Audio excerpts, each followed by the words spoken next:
Masechet Gittin, résumé du Daf Lamed Dalet. La Gemara ramène une grande discussion ici entre Abaye et Rava à propos de quelqu'un qui a exprimé une idée qu'il voulait annuler le guet, mais il ne l'a pas dit clairement. L'histoire était Gidoul Bareila, c'est le nom de quelqu'un. Gidoul Bareila, il a envoyé un guet à sa femme et la femme était occupée. Elle lui a dit, il a envoyé donc par un chaliach. La femme lui a dit retourne aujourd'hui, reviens demain. Donc, quand il est revenu, le chaliach chez le mari pour lui dire que la femme lui a dit ça, le mari a dit, Baruch Hashem, très bien, Baruch Hatov Hametiv. Il était très content que finalement le guet n'était pas arrivé à destination. Donc, il était clair que le mari ici avait regretté le guet et qu'il voulait l'annuler. Abaye a dit, il ne l'a pas annulé. Il a dit Baruch Hatov Hametiv, mais il n'a pas annulé le guet. Rava a dit, quand il a dit Baruch Hatov Hametiv, je comprends que le guet est annulé.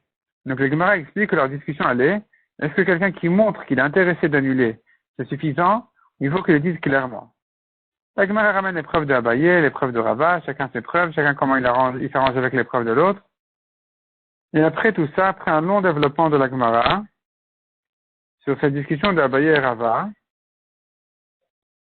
la Gemara conclut.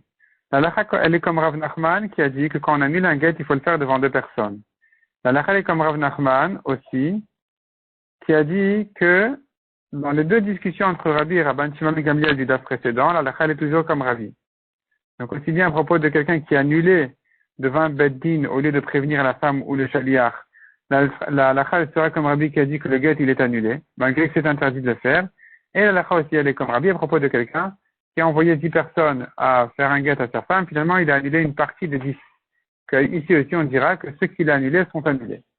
Et enfin la halakha est comme Abaye qui a dit que si le mari donc a exprimé son idée d'annuler le guet, c'est pas suffisant, il faut qu'il le dise clairement. Mishnah suivante. Au début, un mari écrivait un guet avec un autre nom que celui qu'il a l'habitude d'avoir dans une ville. S'il se retrouve dans une autre ville, il utilisait son deuxième nom. Il y avait des changements sur le nom du mari, de la femme, de la ville, jusqu'à ce que Rabban Gamliel, quand on lui a demandé, mais comment faire, quelqu'un qui s'appelle Yosef ici et Yochanan là-bas, ou le contraire, comment il va divorcer, Rabban Gamliel l'a institué pour ne pas qu'il y ait de problèmes et d'erreurs dans les guitines, et que les gens vont dire c'est un foguet ou quoi, c'est pas son nom. Donc il a dit d'écrire son nom et tous les autres noms qu'il a. Il faut écrire tous les noms du mari, tous les noms de la femme. La Gemara précise là-dessus, à condition qu'il soit connu par ces deux noms. Mais sinon, c'est pas la peine d'ajouter un autre nom. La Gemara ramène la preuve d'une braïta qui dit un homme qui a deux femmes. Une femme au Galil et une femme à la région de Yehuda.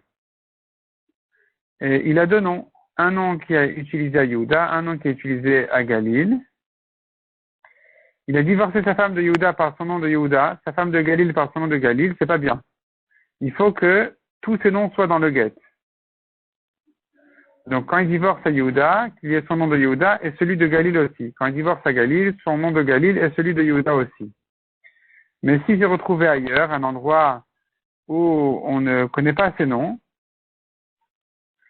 dès qu'il a divorcé avec un de ses noms, c'est suffisant, il est divorcé. La Gemara raconte encore sur une femme qui s'appelait Myriam, et certains l'appelaient Sarah. Il faut écrire dans le guet Myriam et tous les noms qu'elle a. Pas Sarah et tous les noms qu'elle a. Parce que le nom essentiel, c'est Myriam. Mishnah suivante. Une veuve qui vient réclamer sa ktuva. Et elle vient donc encaisser sa ktuva des biens des héritiers, des orphelins petits. Il aurait fallu qu'elle jure. La Gemara dit, de toute façon, celui qui vient encaisser des orphelins, il doit jurer, mais j'aurais pu croire que pour la veuve, on aurait fait une takana de dire que c'est pas la peine de jurer, de manière à ne pas enlever l'envie aux femmes de se marier en se disant qu'elles auront des problèmes pour récupérer leur ktuva. La Mishnah ne te prend que non, il faut quand même qu'elles jurent. Mais on s'est retenu de les faire jurer parce que c'était dangereux. Il suffisait d'un petit mensonge dans la chevoie pour que finalement on en arrive à des dangers de mort. Tellement c'est grave. Donc Rabban Gamliel Azaken a trouvé une solution. Au lieu de jurer, au lieu de faire une chevoie, on fait un éder. Un éder, ça se fait autrement. C'est pas elle jure qu'elle a rien pris. C'est-à-dire, elle devait jurer jusqu'à présent qu'elle a rien pris qu'elle n'a rien encaissé de la Ktuva. Et là, après la Takana, on a dit non, elle doit faire un éder, elle doit s'interdire en éder tout ce que les orphelins vont lui interdire.